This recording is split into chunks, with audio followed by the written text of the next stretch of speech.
Hey guys, welcome back to Wentworth Life. I hope you're all doing really well out there today. We are now on to the next episode review for our favourite TV show, Wentworth, and I am just gonna jump straight into it, but don't forget guys to hit that subscribe button because it really does help us out on the channel. So following on from the prison riot, this episode begins with Vera bringing B to the educational room in the middle of the night to meet up with Joan Ferguson.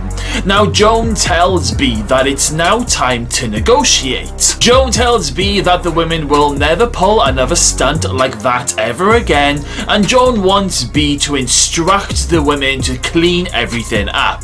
B tells Joan that she wants privileges reinstated and the, no smoking rule, the smoking ban, to be phased in. B also tells Joan that she wants pizza delivered for all of the women, which I just love because I love pizza. This goes down very well with all of the women apart from Frankie, who still thinks that Joan is playing B like a puppet, but B knows exactly what she's doing. I totally forgot to mention about Mr. Fletcher in the previous video, but Fletcher, he does indeed survive his terrible road accident, or should I say attempted murder, but he hasn't been in a very good condition since the accident, or attempted murder. He has been in hospital during the season 2 and season 3 break, and he has a brain injury. He's learning to re-walk all over again, and he has lost a lot of his recent memories, specifically of what happened in season 2.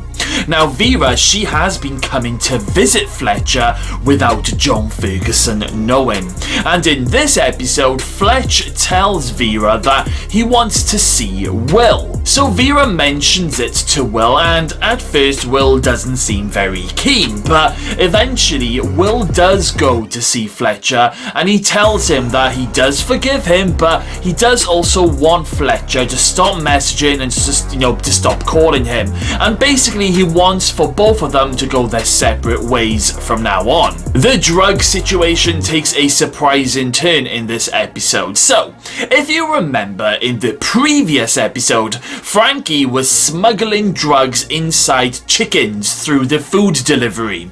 You can't make this stuff up, guys. But due to the riot, the chickens didn't get collected, and now they are completely off and they've started to go rotten.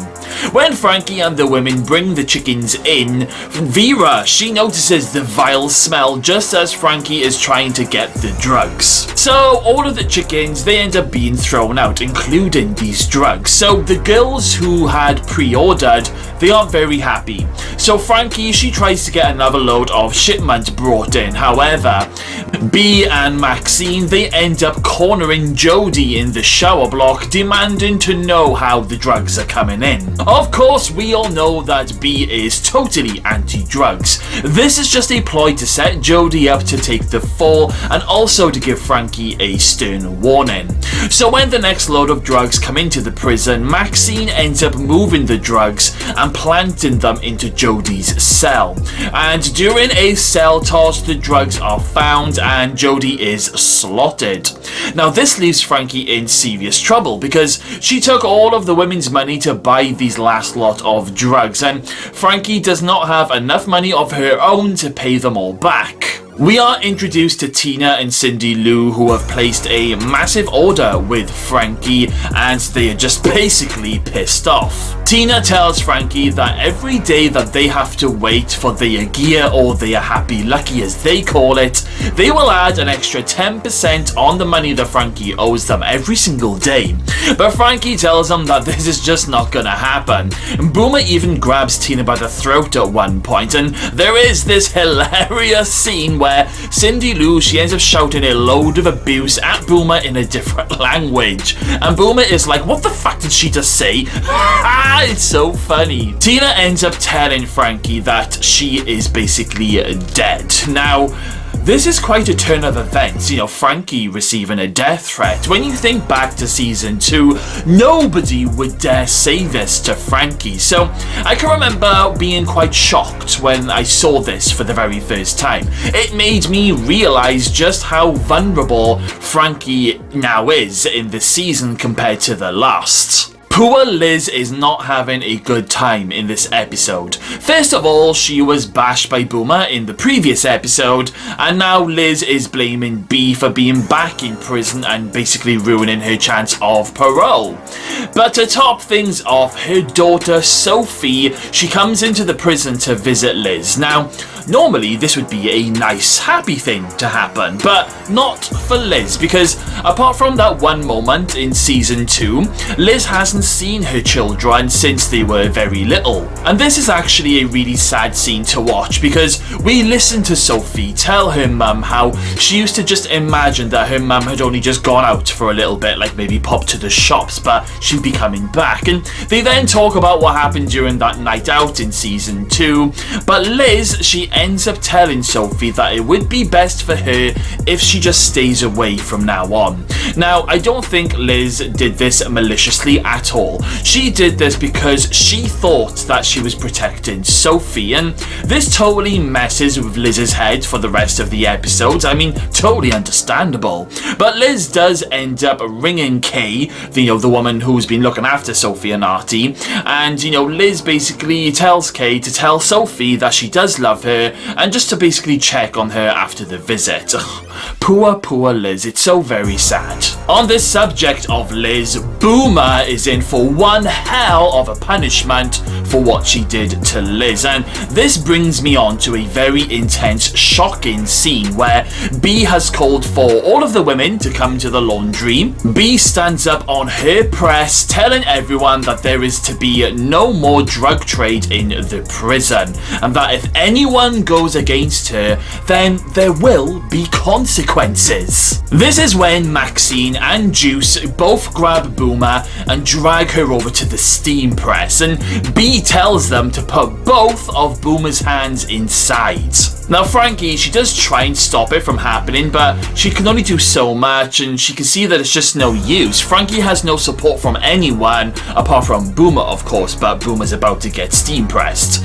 B tells Boomer that she was supposed to stay away from Liz, and Boomer pleads with B, telling her that she is sorry, but B is having none of it, and B ends up pulling down the steam press onto both of Boomer's hands, and Boomer, she ends up screaming out, and honest to God guys, it feels like the press is down on Boomer's hands for quite a long time, and Boomer's screams, they're getting worse and louder, and they were horrifying to listen to. When B finally does lift up the steam press, Boomer's hands are all bubbled up and they're burnt, and they're in a real bad way. Boomer goes to medical, and B then says her final piece, that nothing happens inside this prison without her say so, and the women, they all end up agreeing.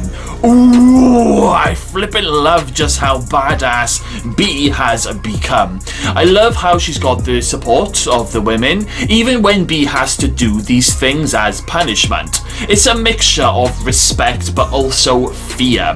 B isn't the sort of top dog to just go around hurting the women all of the time for no reason. B will only punish the women, people who break her rules, but she will also go above and beyond for these same people that break the rules when it's needed, and this is what I love about B in the top dog position. And even though I love Boomer, on this occasion she really had to learn the hard way. Sometimes people do, and going forward after this, Boomer never disobeys B again. There is a heartbreaking scene between Frankie and Boomer where Boomer is crying because Frankie did nothing to help her out when she was on the steam press, and Boomer pretty much breaks off her friendship completely with Frankie, leaving Frankie even more vulnerable. The episode does end on a little bit of a shocker when Will is called to Joan's office along with B. Smith, it turns out that Harry Smith, B's ex-husband, has been murdered, and for some reason the police think that it might have been B, or it might have been Will, or it might have been both of them. And Joan, she is just sitting there absolutely loving all of this drama unfolding. I can remember thinking straight away that it was definitely Joan that did this. I mean, just look at her, she's loving it. There were some more funny moments in this episode where Doreen, she was doing these breathing exercises and then she ended up letting off a massive fart, which is just so funny. We also learned that Will and Rose, the nurse, they are indeed seeing each other officially now and they are having some great sex. So it's not all doom and gloom. Another solid episode and another solid performance from all of our favourite lovely characters. I think my favourite moment in this episode has to be Boomer getting her punishment, and my least favourite moment would have to be the Liz and Sophie visit. It's always, it's a sad scene to watch, but I do find Sophie's character a little bit boring and just a little bit tedious. But let's hear some of your comments now. Let me know what you thought of this episode. Let me know your favourite bits and your not so favourite bits. And let me know what you thought of that Boomer punishment scene. Okay then guys, well, we have reached the end of today's video. I hope you've all enjoyed yourselves today. Make sure you hit that subscribe button if you enjoyed this video. Stay safe out there guys, and I will see you all again very, very soon.